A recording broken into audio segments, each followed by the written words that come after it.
Hey, what's going on? It's Doug here. I needed to pop in before we get started with this episode for a couple things. Number one, I'm a little bit embarrassed about this one. I pride myself on having high quality audio for the podcast. As an avid listener and viewer on YouTube, I know that audio is so important. The audio is even more important on the video side. It's kind of funny. People can handle poor video or bad lighting, but if the audio is off, it's not cool. So in this episode, and there might be a couple other episodes, which I'll hopefully be able to provide a warning then too, there's some buzzing noise. And unfortunately, in this case, it's on my side. I'm not 100% sure what caused it. It only occurred a couple times here. We've edited several out, and basically it buzzes. It sounds a little annoying, but it goes away pretty quick. It just lasts for a few seconds normally. And shout out to producer Chris for identifying this issue, helping me edit several out, and then leaving in the ones that we didn't want to interfere with the actual content. So we left a couple of those in. Apologies. And I'm trying to figure out what it is. I thought maybe it was because I had a cell phone kind of close by and maybe notifications were coming in. I'm not 100% sure. I've recorded thousands of hours in the same format with the same microphone and all the same things. And we haven't had the issue before. But anyway, somehow I goof things up and I'm sorry. We're trying to fix it. I'm going to start putting my phone far away. I don't need it next to me. And I mean, in fact, if I'm getting notifications like while I'm interviewing someone, it's actually a little bit distracting. So I don't want that. Anyway, it might happen again. It might be on some previous episodes where it's, minor. It only occurs a couple times, but I will be vigilant on trying to eliminate this. And I even thought about doing like voiceovers to cover up the issues. But I think in this case, we'll just let it fly. It turns out like this episode is with Francis. So Francis is talking, so I couldn't necessarily do voiceovers for that. Otherwise, I think it would sound a little bit awkward. So other thing I want to let you know about, there's a couple. Mint Mobile. All right. If you want to help support the show, basically you can check out Mint Mobile. If you're not already on a discount carrier, Mint is awesome. We switched about 1 year ago. I saved $1,080 in the last year because of the switch. I've had no issues with the service. It's a great company to work with. New customers are eligible for any plan for $15 per month for 3 months. So that's $45. And my wife and I, we have the 5 gigs per month plan and pay $180 annually. So you can go to milehighfi.com/mint to check it out. And here's the other thing. So this is a limited deal. It's active now until January 2nd. And they will give you 1 free month if you get 2 months of their best-selling 3-month 5 gig plan. So the other plan where it's $45, that's any of the plans. So it goes like lower to a lot more gigs than 5. But if you use about 5 gigs per month, then you could check this one out and get 2 months and then get an additional free month there. So you would use code free month, and the details will be in the description in the show notes, so you can go check it out. Again, that's just active until January 2nd, 2025.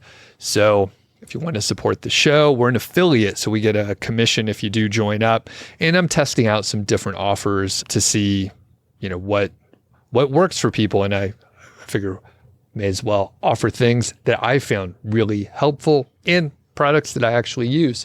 So the other thing I want to let you know about is the email list. We haven't talked about it in a while, but if you go to milehighfi.club and join the Mile High Fi Club, then you can get emails. So we had tested this sometime in the past early on, and we would let people know about the shows.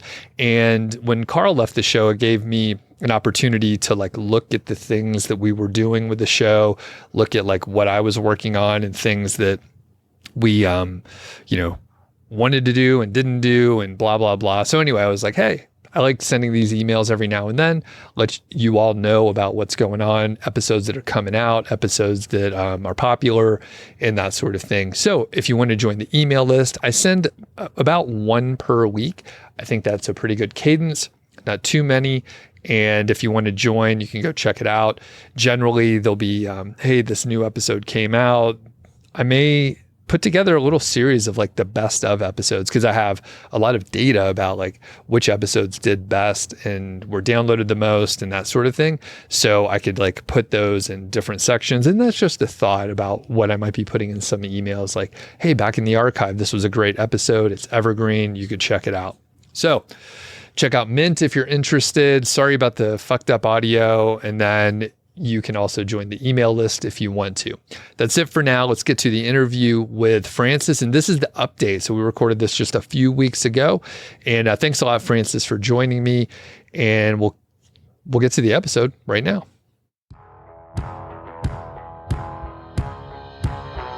Hey, what's going on? Welcome to the Mile High Fi podcast. Today we're getting an update from Francis. And basically, Francis and Peter were on the show about a year and some change ago. I recently republished that episode, so that should be fresh in people's mind. And basically today, we're going to get a full update on the things we talked about. Back in the previous interview, we looked at your financial position, including some thoughts about changing the housing. And your overall goal back then was to set things up for a coast-fi situation so that you could relax a little bit. We're going to look at your housing situation and get an update on that. We'll talk about your jobs and we'll look at a breakdown of where you are financially. And I appreciate you sharing all the details because a lot of times people are a little bit nervous to share specific numbers and all that, but we dug into it and we could hear how things are going. Plus, we're going to look at other stuff going on in life, including we'll talk about the budgeting app that you're using and maybe get into the pros and cons of that. So for the people that maybe missed the first episode, can you just give a quick intro on who you are and what you do professionally?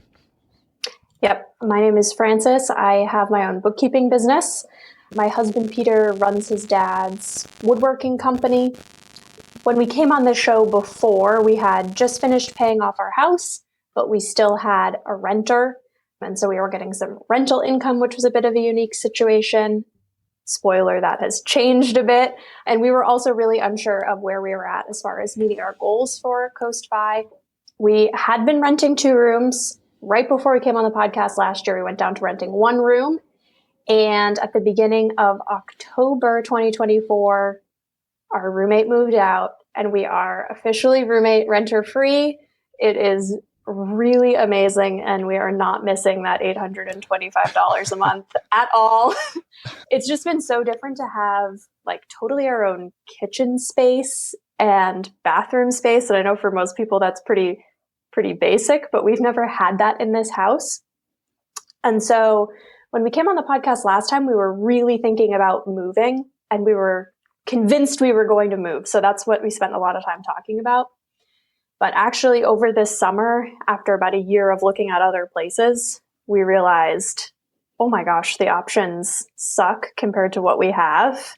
Like we'd be paying so much more to get not really everything we're looking for.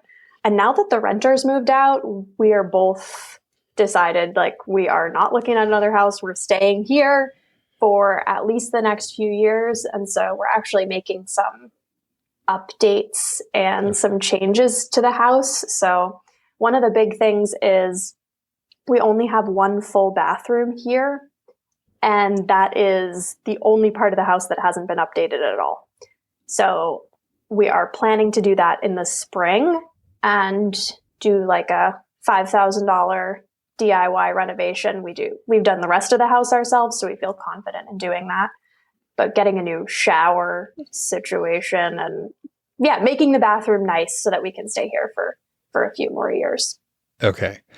And can you tell us roughly your age? I won't ask you your age directly, but just so people know, because you were doing a house hack situation and I hear that and I'm like, I don't know if I want to have roommates, right? But how old are you guys? Yeah, I'm 27 and Peter's 31. Okay. So perfect time to have roommates. Like you kind of remember what it was like living with roommates in college or something like that. So not a huge deal, but so you had at one point 4 people for 1 bathroom? Yeah.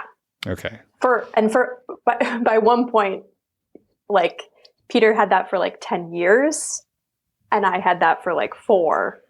Okay. So just going down to one roommate was such an amazing change. And now having no one here, like sharing the bathroom is fabulous. That's crazy. Any other big improvements from getting rid of the roommates? We love to cook, so we spend so much time in the kitchen. And so not having anyone else vying for like fridge space, freezer space, kitchen space has been great. And Peter is the number one thing he's looking forward to, which is hilarious, is having both our cars parked in the garage and being able to snow blow without any other cars in the driveway. Because normally we have, multiple obstacles in the driveway to snow blow around. And so that's what he's looking forward to. Okay. It makes sense. It's like those little conveniences. And I could definitely relate with the kitchen situation. And even if you have like a kitchen where a few people could fit, it's like, it's just crowded and it feels cramped. So you could probably move around easily, get to the fridge, sink, stove, whatever, really fast, right? Yeah. And it's a small kitchen, but with just the two of us, it's fine. But the addition of having the roommate made it felt so small, which is one of the reasons we had originally thought we wanted to move, was to have more kitchen space. Now not having a roommate, it turns out, we don't really need that. A little bit of, it would be nice to have, but it's not at all necessary. And you mentioned about $800 of rental income is now gone. Is that about right? Yeah, $825 a month. Okay. Yeah. And it sounds like it's well worth the $825 a month. It's like, this is great from a lifestyle improvement standpoint.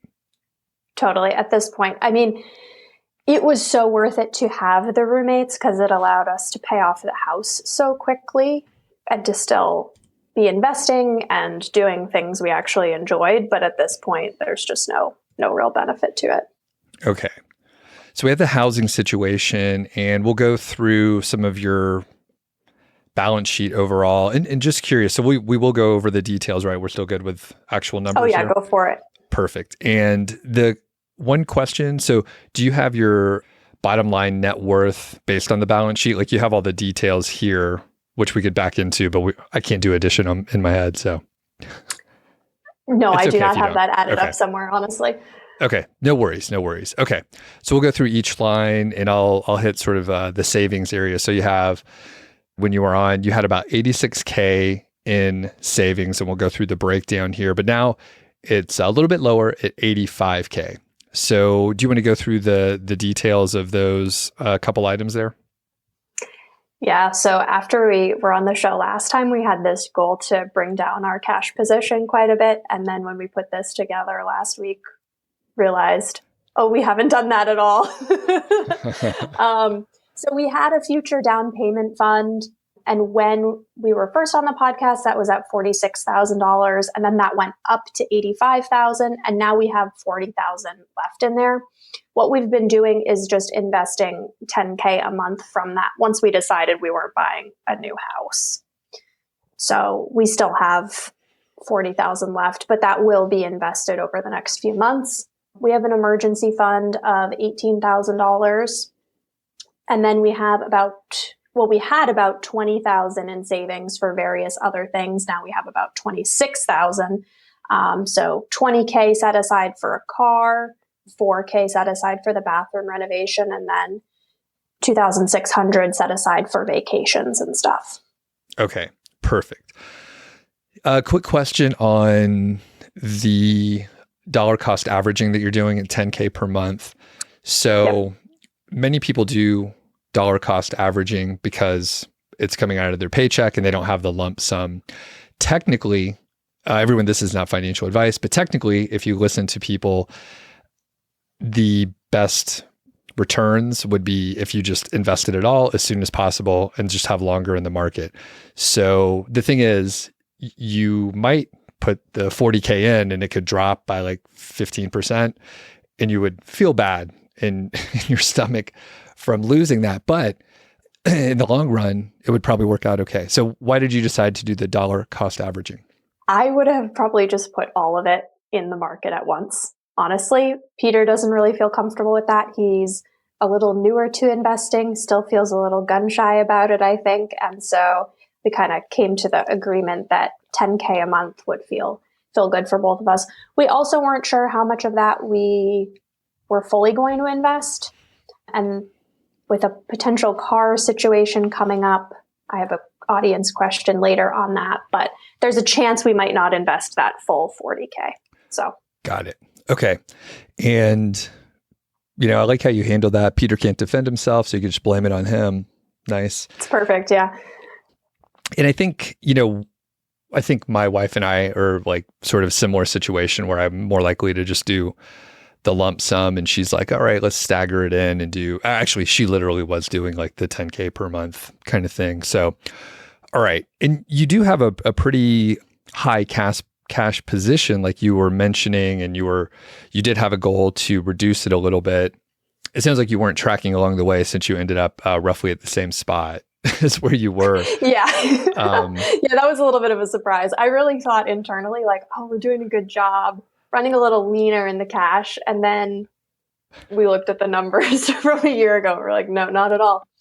I mean, I think in the long run, having the emergency fund of 18K and then having some shorter term savings goals cash on hand is really what we're aiming for. So that's probably going to be like, I don't know, 48,000 on hand is what I see long term. But right now we just are still have a lot of cash lying around, doing less than it could. Got it. Okay. And we'll plant some seeds for people to like give their thoughts. So this is one of them around like the size of your emergency fund and or the amount of cash that you have. So what question do you have to get opinions? And people can leave comments on the YouTube side or send emails or put it in the Facebook group. So Francis, yeah, what kind of feedback do you want around the savings and cash position? Yeah, I mean, I'd be curious to think what people think of the dollar cost averaging of 10K a month, if they would just do a lump sum or continue to do what we're doing. I feel like the 18,000 emergency fund really works well for our situation. But I am curious what people think about the short-term savings, whether that makes sense or if they prefer to cash flow those sorts of items. Okay. Makes sense. All right. So I'll put those questions in the show notes. So hopefully, folks go down, check out the questions. There'll be a couple more that we'll ask as well. Now, what about your investments? So back in the last interview, you had about 125K. Where are you at now? We are at 269K. So huge Awesome. jump in investments over the year. We have been investing about 50% of our net income for the past year. Great. And of course, in the last year, the market has done pretty well. So that's huge. Is this a surprising number like when you wrote it down? Yeah, I was shocked to do the comparison. I've logged into Vanguard and stuff, so I kind of knew where we were at balance-wise, but I didn't realize the comparison to last year, both because we've been investing quite a bit more. 50% of income is a lot to be investing consistently. And then also now starting to throw in those past few months, we've been putting that 10K a month in additional to that. And then the market's been doing great. So congrats. Yeah, it's a big number.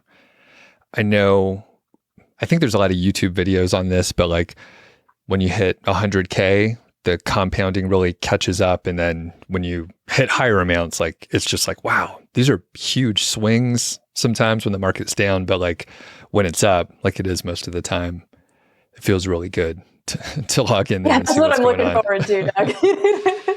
Yeah. I mean, it's like you hit the critical mass and, I think Peter's on board, like investing more, but it's just like, look, if we would have put this, the 40K in all at once, you would have significantly more in there and the returns on top of it. So, okay, but great job overall. Can you tell us what the breakdown is of like the funds that you're investing in? Is it like a simple VTSAX and total bond kind of thing? Maybe a little international? Yeah, it's pretty much all VTSAX and then some target date funds. Okay. What target dates did you pick? I know a lot of times those are a little conservative. Yeah, we chose, I guess it would be when we're 65 or when we're 70. We went a little farther out than they recommend so that Okay. it's slightly more aggressive. But that's really, we're putting the pre-tax investments in those. Okay. Got it. Next, let's talk about your income. So previously you were making 102K as a household. So where are you at now? 123,000 to 140,000, a little bit of a range there, both because my business income has been kind of steadily growing. So that hasn't totally evened out yet. And we're not entirely sure how that tax situation is going to work out quite yet. Got it. And you had the additional 800 and whatever dollars per month. So does this new amount reflect the reduction? Yeah, the new amount reflects the reduction in rent. So even with that loss, we've gone up quite a bit in net income this past year. Part of that is Peter's taken on a little bit more at his work, but really most of that is growth in my business. Awesome. And you want to talk about your business a little bit? And I think we spent a little time on that in the last episode. So yeah, what do you do and how are you growing? Yeah, so I do monthly bookkeeping for small to medium sized service-based businesses, all remotely. And in the past year, I've added on about 30 clients. So had a lot of growth in that regard. There's a lot of demand for bookkeeping. And I've actually started to take on a few contractors just to do a little bit of work and help me out to continue to be able to continue to grow the business more. Gotcha. And also to not take up too much of my time. How many hours a week do you work? I think it's about 30 hours a week right now. I'm trying to keep it between 20 and 30 hours. That's my goal. So upper limit of 30 hours a week on that. Right. And it sounds like you have like full flexibility, right? Like you're the boss and you're the one hiring the contractor. So as long as you're managing your client throughput and bandwidth, you're as busy as you want to be. Yeah, pretty much. It's extremely flexible, but there's also deadlines because of bookkeeping, and I try and have a tight turnaround on stuff. So that's more managing my own expectations. Yeah. Clients are thrilled that they're getting any level of service from a bookkeeper, getting a call back. They're like, this is crazy. But it's more on my end. I have to manage how much time and pressure I'm putting on myself. So you had a lot of growth in the last year. Where do you see it in like 1 year? Are you thinking, hey, I can grow this, maybe get a couple more contractors? Like, what do you want to do in the next year? Yeah, my goal for the next year is to really have one contractor take on more hours and more workload to kind of take on a few specific clients so that I can continue to onboard folks. Because I do really like working with new businesses and that onboarding stuff as well. But I just need help with the base load of work. So that's my goal. And then how are you finding clients? A few accountants in my area have seen my work. And once they see my work, they just send people my way. And then Google business listing as well as word of mouth. Gotcha. And is it just steadily growing through those couple channels, basically? Yeah, definitely. I had one accountant I had to tell, cool down a little bit. Need a little break. Everybody. Okay. Yeah.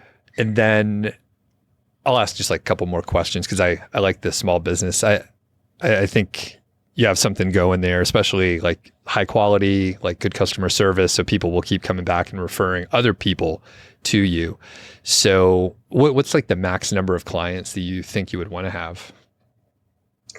That's a really tough question because some clients just take an hour or two a month and others, 10 hours a week.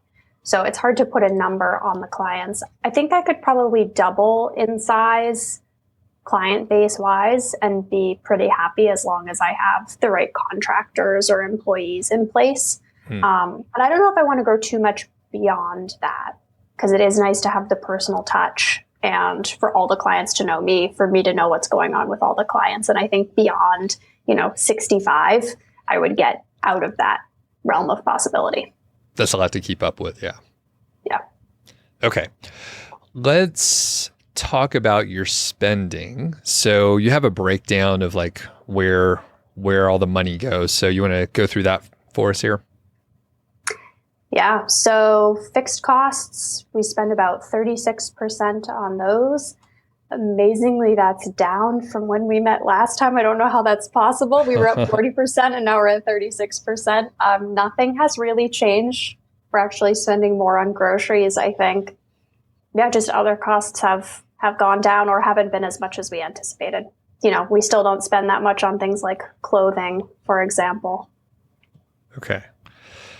All right. And I was going to say, all right, so the savings and the investment, so that's about 50%. Okay, cool. And you have the guilt-free spending area was 10% and now it's 18%. So what kind of guilt-free spending, how do you guys set it up? Do you have like separate accounts where like you won't be judged? Like I just bought a new e-bike and it's like I had the funds to buy it, but it was like, it's kind of expensive. Like it feels frivolous a little bit. And I'm like, Totally. So how do you guys handle That's that? what it's for. Right. Yeah, I know. This has been a challenge for us as well. This year, we actually changed it so we include vacations in guilt-free spending as well. So we have like a joint vacation line item that's guilt-free spending. But then each month, we each get $650 guilt-free spending. And we track that in this extremely basic budgeting app on our phones that doesn't link to anything. It's separate. It's very manual, but it works. And that way we know how much rollover we have from previous months and how much we have to spend on whatever we want. We have $650 a month. It's rare that we actually spend that much. So we're both kind of slowly accruing a balance through the end of, as the year goes on and on, it just gets higher and higher. Yeah. Peter's been spending a lot of money on CrossFit related stuff this year for guilt-free spending. And he's been just totally loving that. He's spending money on supplements and workout stuff, workout clothes. I don't know what else. But he's really loving that. So aside from that and eating out, that's like all he spends money on. So it's working out. All right. That's awesome. So you have $650 each for guilt-free spending? Yep. So I'm going to have to lobby my wife and our advisor because I only get $350 a month. She only gets $350 a month too. And I'm like, all right. I mean, I think, our balance, we didn't share our balance sheets, but I should be able to spend at least as much as you. So yeah, this is not so. Right. We kind of followed Ramit's suggestions for like the conscious spending plan. And I think he says 15 to 20% of income. And so we're well below that, even including the vacations. So we started, only like 5%, and we've been slowly working our way up as we're realizing like we're investing 50% of our income every month. We should be able to essentially do whatever we want. Like 650, that's way more than we even know what to do with. But that gives the feeling of like we can do whatever we want. Yeah. So. Very good. Yeah. And I think, my wife just stopped working like 7 months ago. So like we're kind of easing into it. And I can't even remember if I was telling you this before we hit record or not, but like she is a little more nervous about spending. So to go through 6 months or a year, like on the current budget, like makes her feel comfortable and we'll be ahead of where we thought we would be. So then she'll relax a little bit, hopefully. But anyway, this is a good data point. I'm going to lobby. I should be able to spend a little bit more here because I had to bank up that money to buy the e-bike. For the e-bike. Yeah, I know. I was like, all right, I'm saving up for the e-bike. Okay, great. Well, I will say our guilt-free spending does include all our eating out as well. Okay, gotcha. So if you have an eating out line item, that might make it a little bit different than ours. Okay, and I can't remember, we made lump like food and groceries all together. And then the thing is, when we travel, we don't count most of the food because you have to eat like every day anyway. So it's just like, okay, we might eat out a little bit more, but we actually tend to stay at Airbnbs and get groceries and cook in a little bit more. So anyway, that's interesting. All right. Anything else around spending or income or anything like that? No, I think that's pretty much it. All right. Well, you mentioned supplements just a minute ago, and I actually buy a lot of supplements, and we're going to talk about Ghost Bed, who's a sponsor for today. They have great mattresses and actually have a Ghost Bed Luxe, which I enjoy very much. It's a little softer than the classic, but I want to talk supplements because I take a few for sleeping, and there's one that I've just added back, ashwagandha, and I think it's helping me get more deep sleep. So I'm curious, do you sleep well first? I sleep super well. I sleep great and I sleep long hours. But I do actually also take ashwagandha as well as some magnesium. And I think the magnesium particularly, I noticed a real difference more in the quality of my sleep. Feeling more rested. I still sleep through the night regardless of what I do, but feel more rested in the morning. That's good. Yep. And I take magnesium as well. And I think there's some stat, it's like 50 or 75% of the US population is like deficient in magnesium. So if you take it, it'll basically help you sleep, and it's cognitive and blah, blah, blah. I don't know. It seems to work well for me too. But the ashwagandha, so I'll take it about 6 in the evening or so. And I listened to a podcast and they referenced a study where the ashwagandha helps keep your cortisol levels lower in the night. So I think it's working pretty well, because I was waking up, at like 2 or 3 in the morning and kind of hard to fall back asleep, but I haven't been doing that. I've just been waking up at like 5:30. So interesting. I'll have to try it in the evening, because I've been taking it more morning, midday. So I wonder what just changing it to 6, 7 p.m. for the ashwagandha would do. And you're sleeping fine. So, maybe it won't make too much of a difference. Have you always slept really well? I've always been a really good sleeper. Yeah. Okay.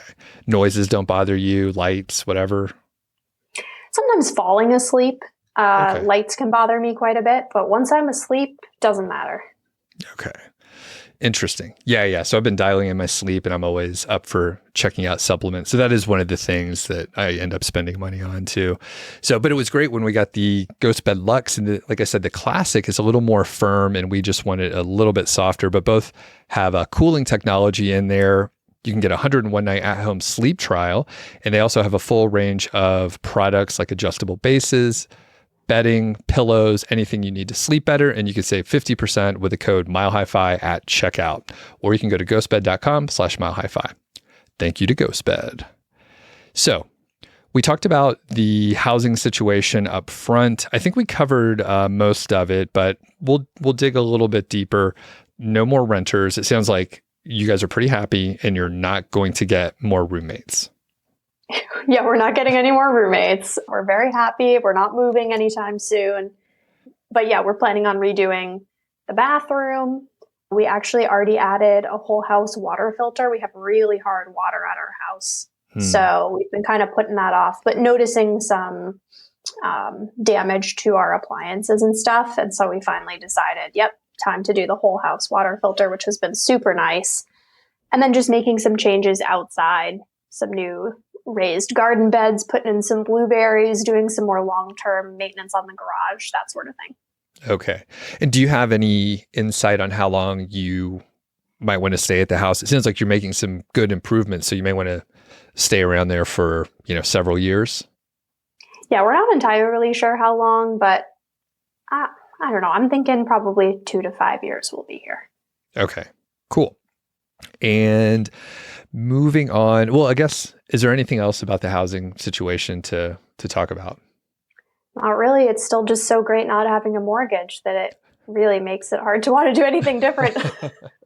Well, actually, let's dig into that, because on paper, depending on where the interest rates are, many times the better return is to have the mortgage at a good interest rate. Let's say, 3.5%, which I don't think the rates are that low these days, but have the mortgage at 3.5%, and you're assuming whatever, 8, 9, 10% returns in the stock market. So why did you guys decide to pay off your house? Peter had this goal. He bought the house when he was 20. And so he had the goal from that time that he wanted to pay the house off by the time he was 30. So that was already a strong thing, pushing towards paying off the house, and a real motivation for having the renters. I was more opposed to paying off the house and just wanted to invest that money and, keep the mortgage because the rate was pretty good. However, once we actually paid it off, I was shocked at how much of a internal and psychological change that really had. And I love it. It feels great. And, now we're investing 50% of our income, super low expenses. So I do think it has worked out. It's maybe not the most financially savvy thing to do, but it definitely has given a sense of just safety. And, we have the house, it's stable, we have really low expenses there. So. Okay. And I know several people with paid off mortgages or homes or whatever, they really like it too. It's obviously a conscious decision for someone to make, but I hear that often where they just feel better, even though they know it's a worse return. Because at some point it's like, you've already done great. And it's like, are you going to try to do even better for like marginal happiness returns? Where it's something I think Elizabeth would really enjoy to have. We talk about it occasionally, like, okay, if we win the lottery, like that's how the discussion comes up. We don't buy lotto tickets often. Do you guys buy lotto tickets? No, we don't, but we talk about it too. Yeah. It's like, oh, if we won, we'd go ahead and pay off the house. But, hopefully it's a big jackpot and it wouldn't even matter. But okay, very good. Next, job update. So we talked about your gig. Things are going well. You are looking at like really lifestyle design and making sure you're doing what you want, when you want, with the people that you want to work with, which is awesome. So if there's anything else to add for that, go for it. Or we could talk about what is going on with Peter. Yeah, we'll talk about Peter's situation. So he's been running his dad's business for a while, but as of last Thanksgiving, his dad really felt retired. So his dad is maybe there 2 hours a week, but Peter's really taking care of everything else operationally, which was a little bit stressful for a while, but they have hired a really great employee that is there full time to help with some more of the labor work. And so it's gotten a lot less stressful. Still, the challenge with that job is he needs to be there all day, every day, and it's tied to a physical location. There's really nothing that can be done remotely. So that's definitely something that we're thinking about for the long run. How can we, how could he get down to maybe fewer hours or things be a little less reliant on him? What options have you come up with? That sounds like a tough nut to crack. We haven't really come up with any options. We keep talking about things, but it just doesn't quite work. He can access email now from anywhere else, whereas before he couldn't even access email anywhere but the physical location. Okay. So things like that have made improvements, but otherwise it's just a little challenging. It is easier for us to schedule vacations though, because now there's at least one other employee that can provide some coverage. Whereas before, going away for a week or two vacation was really challenging. He was getting a lot of calls. So that's come down a little bit. All right. And how many hours a week is he working? 40 hours a week. Okay. Yeah. Gotcha. All right. Anything else with his gig? No, I don't think so. All right. And we'll get into some personal updates. There's a couple other things to get in here too. And including, you have a question about car stuff too. Awesome. All right. So you have a bullet point here about health stuff. So do you want to tell us what's going on? Yeah. So we're both pretty healthy overall, but this past spring, I had a very large ovarian cyst that really kind of put me out of commission for a while. Very painful. It did go away, but that's kind of something that I'm dealing with on an ongoing basis. So it's not really changed any of our plans, but it's definitely made me super thankful for how we've structured things thus far. It was easy for me to balance my workload because I work for myself. It wasn't stressful financially because we do have that emergency fund savings. If anything more needed to happen, we could tap into that. So a little scary, but turned out to be nothing to worry about really. And just very thankful for the situation we're in. And yeah. Okay. Glad to hear everything's good. Where does healthcare come from for y'all, since it's kind of a both self-employed situation-ish? Yeah, great question. Thankfully, our health insurance is paid for in full through Peter's work for both of us. Okay. Awesome. That's a great benefit for sure. Okay. Very good. And we'll keep knocking down the list here. So kids. Yeah. So this is kind of a surprise. We were both thinking we were not going to have kids, particularly when we got married. Neither of us really wanted kids and felt pretty strong about that. And then in the past year, we've kind of both had the feeling that we would want to have kids. So that's kind of in the plans, I think, no rush by any means, but, we're thinking maybe sometime in the next few years for that. So that's kind of changed some things we talked about in the last conversation, because we were thinking, oh, maybe we'll move to Colorado. We love Colorado. Maybe we'll move out there or do something else. And we've just realized, we want to be close to family here.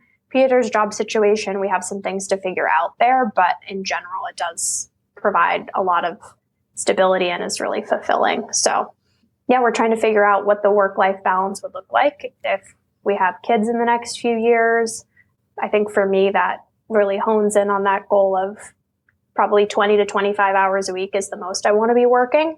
So I'm focused on getting myself set up for that and then figuring out a way where Peter could be home or a little more flexible with his schedule. Can you expand more? Like, why did you guys change your mind? This is such an interesting question. I think that people often think of having kids or not having kids as a decision, but I think it is more of a feeling. Like, you either feel like you want to have kids, or if you don't have that feeling, it just never happens and you don't have kids. And sometimes it is a conscious decision, and sometimes people are unable to have kids, which is a, different situation, obviously. But I think for us, we hadn't had the feeling we wanted kids. We super happy with our lives. Like, everything's great. Kids would be in a lot of ways such a burden. But then once we both had the feeling to have kids, then it kind of puts all those other things in perspective, and you go, okay, the bad parts of having kids, we were willing to accept that because we've had this feeling. So. All right, cool.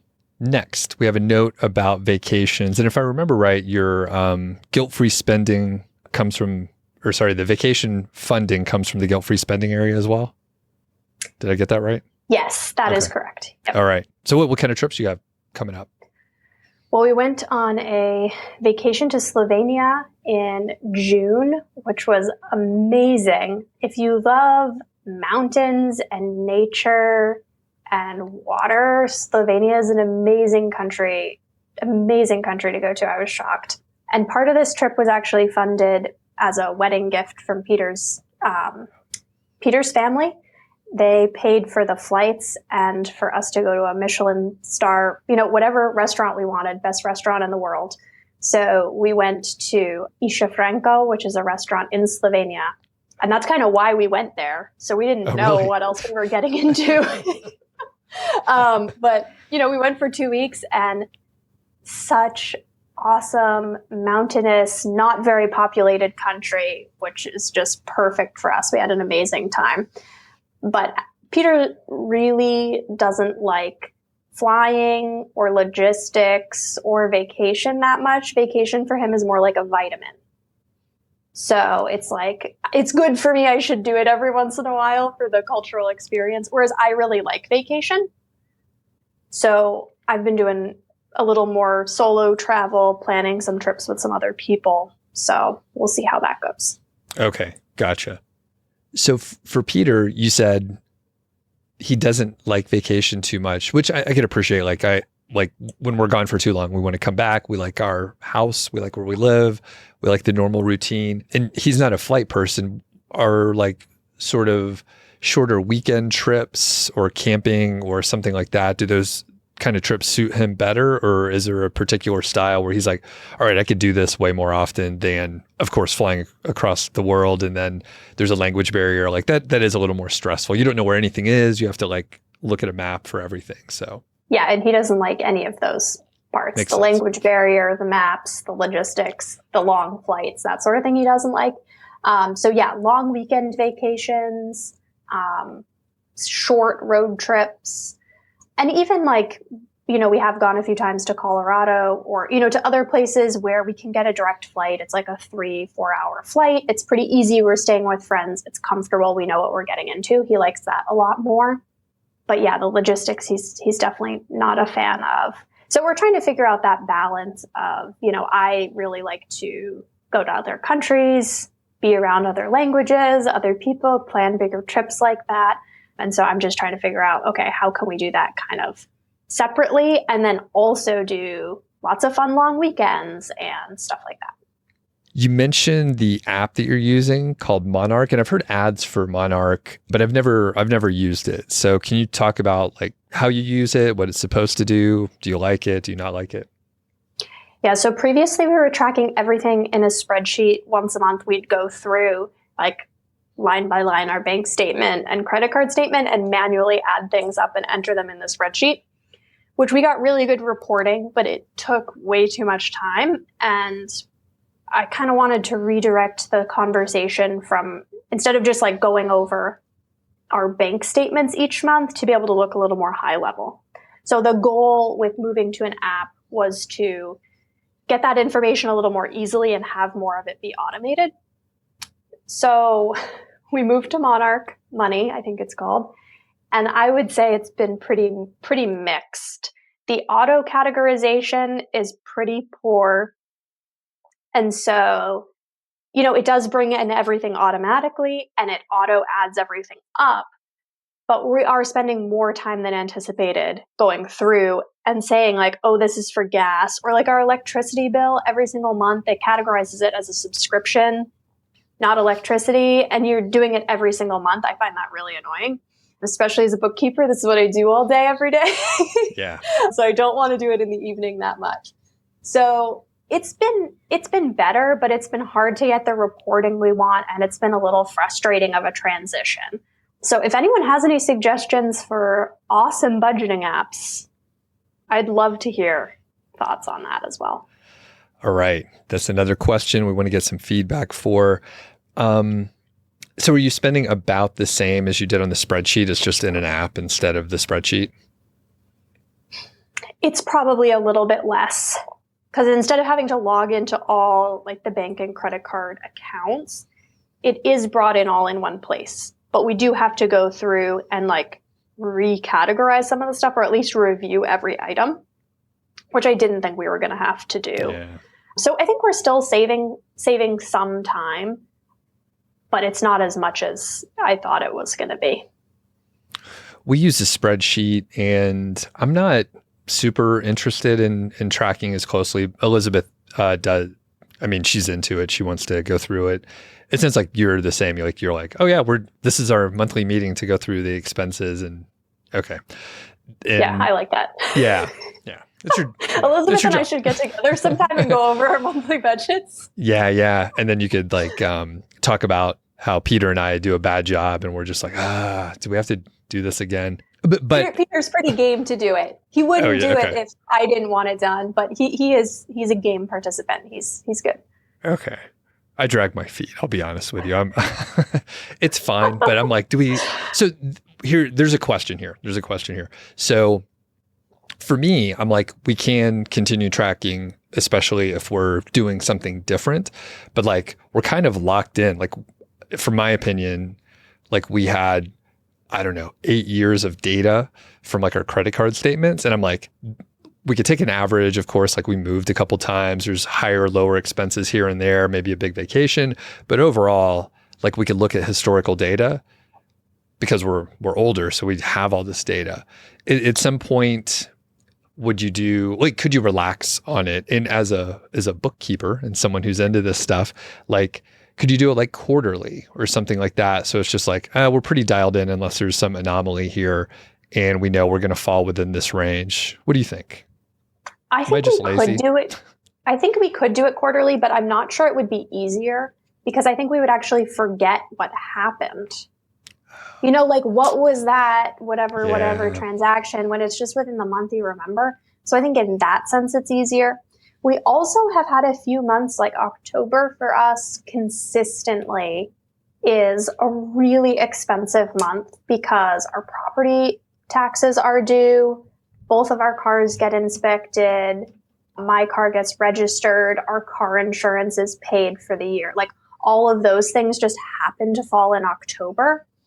And so sometimes you do want the up-to-date stuff because October is one of the only months where we might run a little cash flow negative. Got it. However, we know that. So like in the future, we should just anticipate that a little bit more. Okay. Well, I was looking for permission to be a little lazier, but I think you said I can't do it. I don't think you got it. All right. Okay, cool. So Monarch Money is maybe okay. It could work for some people potentially. Yeah, it's mediocre. Okay. And it's funny, I've heard ads for it. And yeah, I mean, they're getting paid to say whatever it is they're saying. So I'm like, I don't know if it's that great, but I think a lot of people end up using spreadsheets because like you can create whatever reports you want and there's limitations, but at least you know Right. what those are coming in. And I do think Monarch could get better maybe they're going to have better learning involved in there. I think right now, whatever tool is supposedly learning your categorization is not that great. But maybe they're going to improve that in the future. Like if they change that, it could be amazing in 2 months. Right. So who knows? It seems so simple too, as like a software person. It's like, if it's the same bill coming in from the same place, like I told you like 30 times what it was already. So, okay. Moving on, wrapping up here. You are in the market for a car. So what kind of stuff are you looking for? What kind of questions do you have? And we can crowdsource some ideas here. Yeah, we really need some crowdsourcing on this one because we are actively stuck on this. So Peter has a 2015 Subaru Impreza right now. It's about at 100,000 miles. It's worth maybe $7,000 private sale. And in the past year, we have had so many repairs on that vehicle. It has been extremely expensive. And it seems like it pretty much needs new brakes every single year consistently, which really adds up on top of some other maintenance stuff that's coming up. So we're kind of ready for a different car. We would like something that's more reliable. So we're definitely thinking Toyota or Honda are our choices, but need a vehicle that's a hatchback with lots of trunk space because he treats the Subaru Impreza like a truck. So the seats are always down in the back. There's all sorts of stuff in there, bringing it to and from work. So we need a vehicle that has that. The problem is that Toyotas really hold their value. So there's pretty much none for sale that are a few years old. Everything is super old with a lot of miles. You know, we want something maybe with 30, 40,000 miles on it. It's just very hard to find. And they don't depreciate. It doesn't seem like there's really any discount. Actually, we found some that are a year old, used, and they're $1,000 more than buying it from the dealer new. That's funny. So we're at a little bit of a conundrum because we thought, you know, maybe we'll spend $15,000 to $20,000 on a car, but to get what we're looking for, it seems like we're more in the $28,000 range, and maybe buying a new vehicle, which is not something we thought we would be doing. We thought we'd be buying a used vehicle. So we're really wondering, is it okay to buy a new vehicle in our situation, or should we find something used? And how much do you think is right to spend on a car? And I see you have about 20K saved for a car, and you could move some money around and actually, like, if you were buying like a $30,000 whatever, like the money's there, right? It would be cash. Yeah. Okay. Well, as a person I've had my 19-year-old truck for like 16, 17 years. I'm trying to remember. Yeah, I've had it for a long time. So I would say I do know of a few people who mentioned, I never thought I would buy a new car because we're in the sort of fire community and we're like, the depreciation is so great, but the economics changed and maybe a new car is a better deal economically overall. And that totally makes sense. Quick clarification. So you said you want it to be a hatchback. Would small SUV fit in, or you want a car which is a hatchback or like a CRV or RAV4 type we really want a hatchback. Okay. And boy, when we were in Slovenia, there's so many small hatchbacks in Europe that are perfect that they don't have here.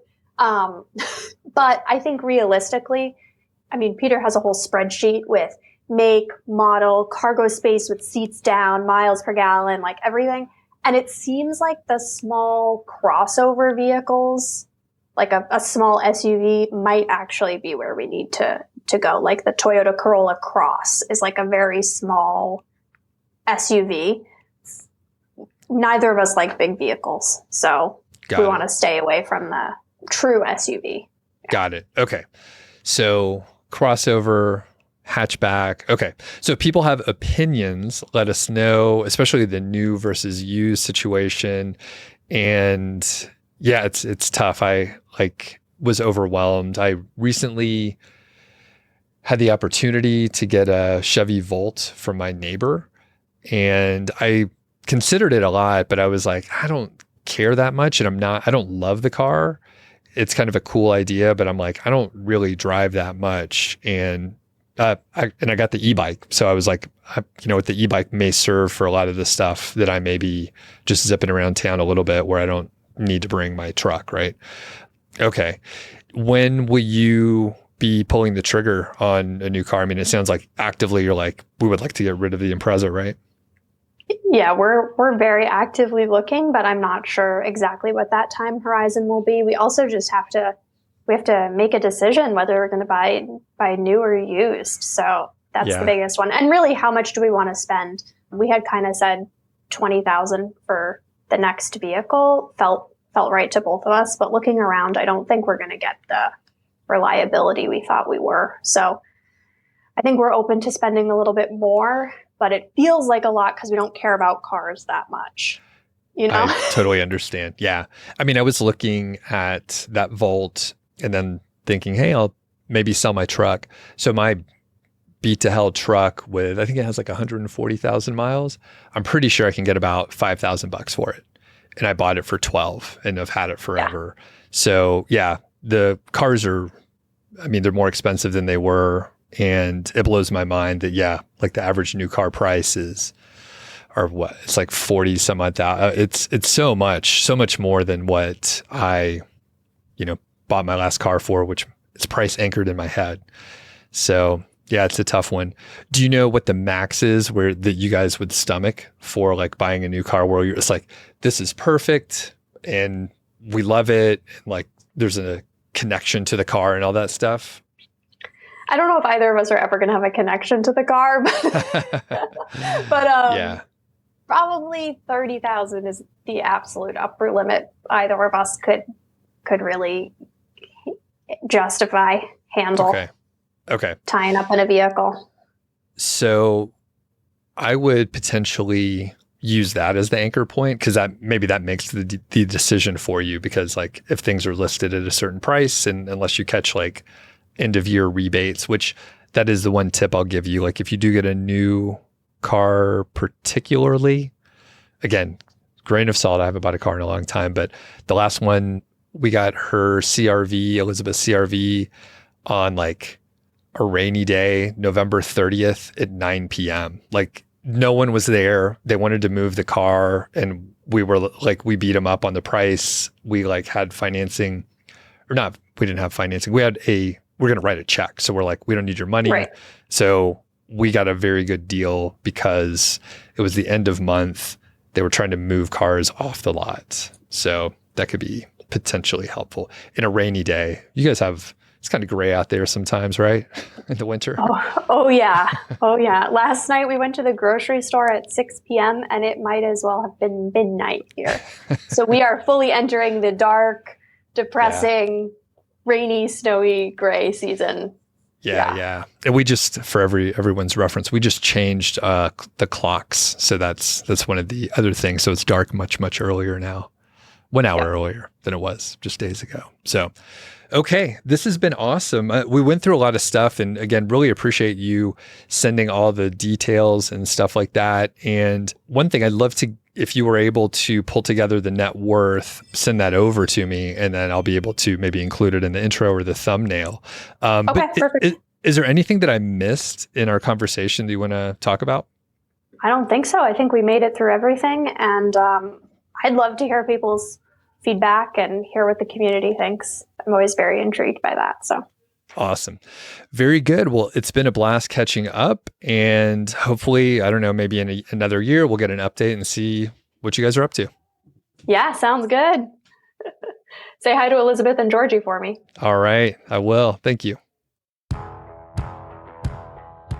Thanks for listening to the show. That was the Mile High 5 podcast, and I'm Doug Cunnington. If you dig the show, please do 3 things for us. Number 1, tell a friend, a family member, an enemy about the show. We really don't care who you tell. Maybe forward them a specific show that you know that they will like. It's the single most helpful thing that you can do to spread the word. It's like giving us a virtual high five, and actually we don't give high fives in person, so the virtual kind's pretty good. And more importantly, your friend or family member or even your enemy will appreciate the fact that you were thinking of them.